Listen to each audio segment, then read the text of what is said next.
Hi, welcome back to my channel. Thank you for being here and listening to my breast cancer story or breast cancer journey. I hope this is helping you or somebody you love is also um, benefiting this video of mine.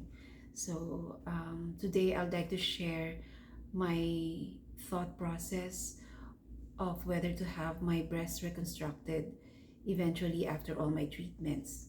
So I actually met my physical surgeon, plastic surgeon, I'm sorry, during the first day that I met my medical team. So he was actually there after I talked to my oncologist, my breast surgeon who will do my mastectomy, my radiation doctor, and of course, he was the last one that I spoke to, which is the breast reconstruction. So at the time, the first thing I asked was how many women do actually, I mean, there a study of how many women who actually opted to have their breast reconstructed? Because of course, it was the first time that I've heard of it. I never had a problem with my own breast before, and to think of reconstruction is something that's really new to me. And I was told that, in the US, 80% of those who had breast cancer would be opting to have their breast reconstructed. So with that in mind, I told the doctor that although I'm not really prepared to finally decide on that, but somehow I gave him the I gave him the assurance or my that I agree to have my breast reconstructed. So it was explained to me that uh, breast reconstruction is done with either a silicone or a deflap, which is getting fat tissues from your own body. Uh, and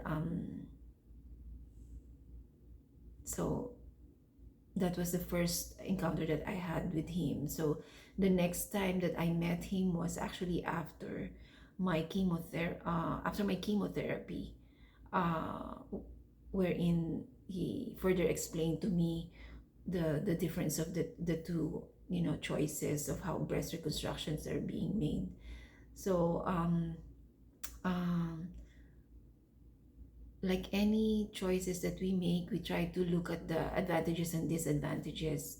And of course, the very evident advantage of having your breast reconstructed is to have that, that feel good, look good um, state of, you know, state of mind, because somehow it will give you some kind of normalcy, because your breast is, although it doesn't look the way it did before, but of course there's a semblance of normalcy that you can think of when you wear your clothes, when you when you try to be comfortable with clothes that would show the upper part of your body. But the main disadvantage that has been bothering me actually is, if this can cause recurrence of cancer, because to begin with, you just want to get rid of cancer, right? That's why you had this treated. But so I try to understand whether it can be a source of recurrence. And up to now, that is still the struggle that I have in my thought process. I haven't really decided up to now whether I will do it. And the last time that I saw my plastic surgeon, he told me that I'd probably do it next year. So I will still have to recover from all these treatments that I got, that I have, which is of course, wow, 5 months of chemotherapy and then radiation, 6 weeks, and then my body has to recover from this. Um, so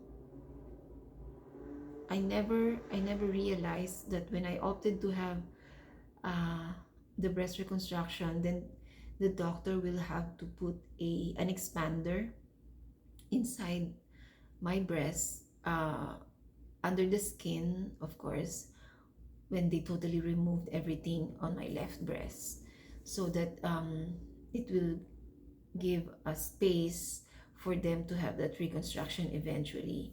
So it did added to the discomfort that I had when they did the left breast mastectomy, not to mention the three drains that they placed inside my on my left side after the mastectomy. um, so these three drains were actually um, an indicator of how my wound is healing up. So every day, twice a day, we would collect the fluids that is accumulating in the drains, and we would measure this liquid or this fluid, and actually made a note of this, and then I had to show it to my doctor when I saw him, I think 15 days after.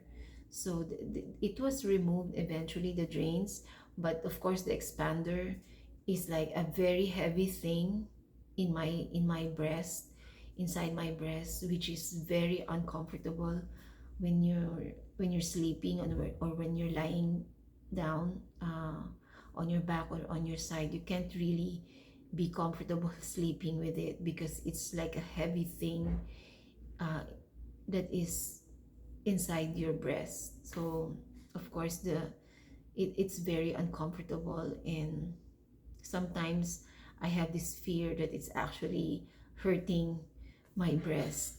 So hopefully I can get more information about it, because like I said, it is best to be informed of what I'm going through, rather than just wait for things to happen. So personally, I'd rather understand and what I'm going through.